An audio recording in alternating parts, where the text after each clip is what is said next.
Hello everyone, myself Reema Singh. मेरे YouTube channel पर आप सभी का स्वागत है। जैसा कि मैंने अपने पहले लेक्चर में हम जो डिस्कस कर रहे थे वो कर रहे थे डेविएशन या एक्सेप्शन ऑफ मेंडल लॉज। आज हम उसी को कंटिन्यू करेंगे, तो लेट्स स्टार्ट। डेविएशन या एक्सेप्शन ऑफ मेंडल लॉज में जो थर्ड आता है वो आता है लॉ ऑफ सेग्रीगेशन या प्योरिटी ऑफ गैमेट्स।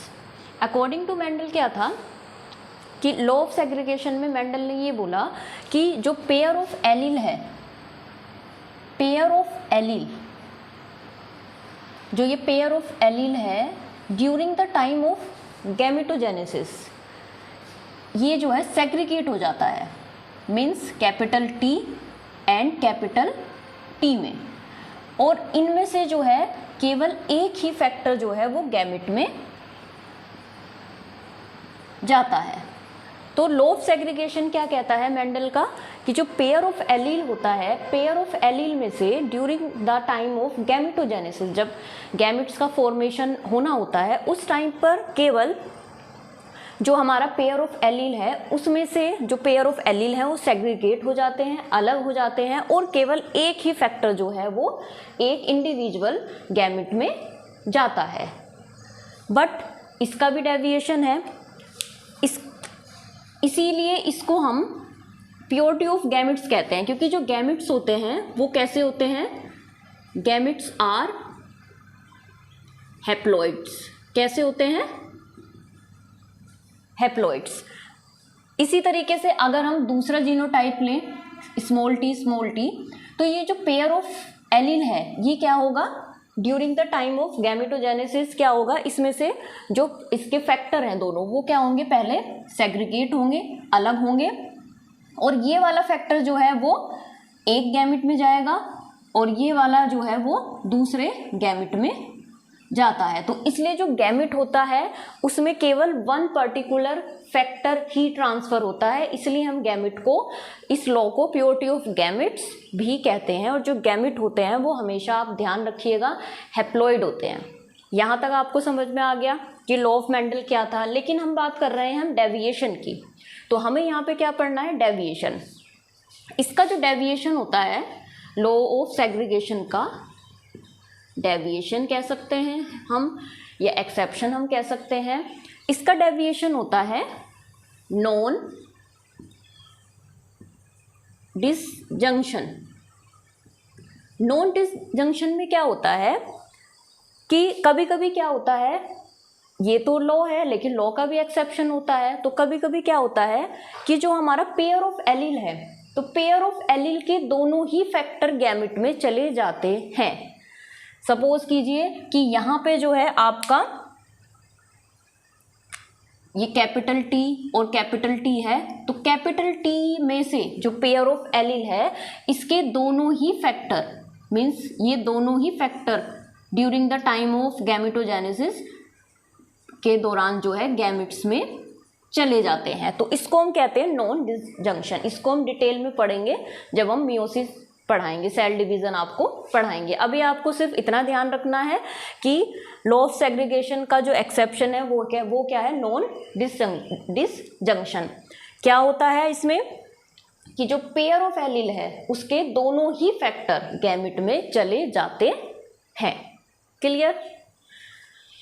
अब हम फोर्थ जो इसका डेविएशन है वो किसके बारे में है, वो है लॉ ऑफ इंडिपेंडेंट अशॉर्टमेंट, या इसको हम लॉ ऑफ रिकॉम्बिनेशन भी कहते हैं, लॉ ऑफ रिकॉम्बिनेशन भी कहते हैं। अब पहले हम बात कर लेते हैं कि लॉ ऑफ इंडिपेंडेंट अशॉर्टमेंट में मेंडल ने क्या बताया था। मैं आपको पहले भी इसके बारे में बता चुकी हूँ।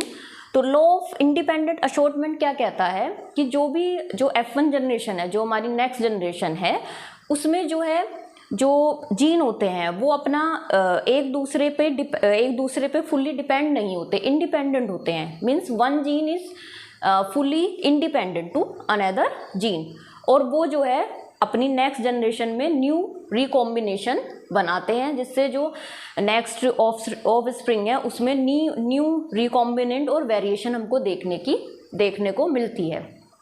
ये तो बात हो गई लॉ ऑफ इंडिपेंडेंट अशॉर्टमेंट क्या कहता है। अब हम बात करते हैं इसकी डेविएशन की। तो इसका डेविएशन क्या होता है? इसका डेविएशन होता है लिंकेज। क्या इसका डेविएशन होता है? लिंकेज।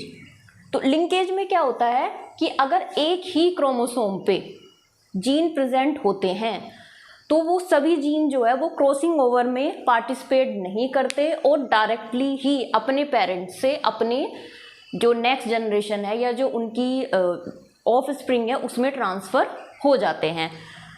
जैसे कि ये हमारा कोई क्रोमोसोम है और इस क्रोमोसोम पे ये हमारा ए जीन है, ये बी है, ये सी, डी, इस तरीके से। तो ये सभी जीन कहाँ पे प्रेजेंट है?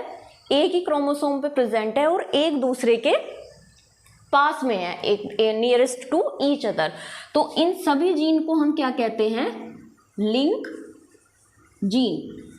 और ये लिंक जीन जो है जब क्रॉसिंग ओवर होता है, क्रॉसिंग ओवर के बारे में हम पढ़ेंगे डिटेल में, मैं आपको समझाऊंगी। तो जब क्रॉसिंग ओवर होता है तो ये जो जीन है वो क्रॉसिंग ओवर में पार्टिसिपेट नहीं करते और ऐसे के ऐसे ही अपने पेरेंट्स से अपने जो नेक्स्ट जनरेशन है जो ऑफ स्प्रिंग है उसमें ट्रांसफ़र हो जाते हैं। तो यहाँ पर लॉ ऑफ इंडिपेंडेंट अशॉर्टमेंट का जो एक्सेप्शन है वो है लिंकेज। लिंकेज को और क्रॉसिंग ओवर को हम डिटेल में अपने अगले चैप्टर में मैं आपको अच्छे से समझाऊंगी। लास्ट जो है इसका वो है बाईपेरेंटल या न्यूक्लियर इनहेरिटेंस।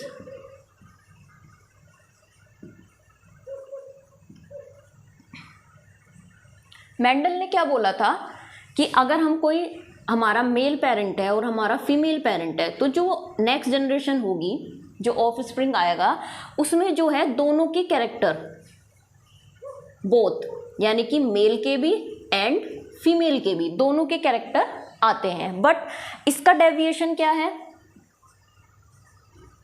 इसका डेविएशन है साइटोप्लाज्मिक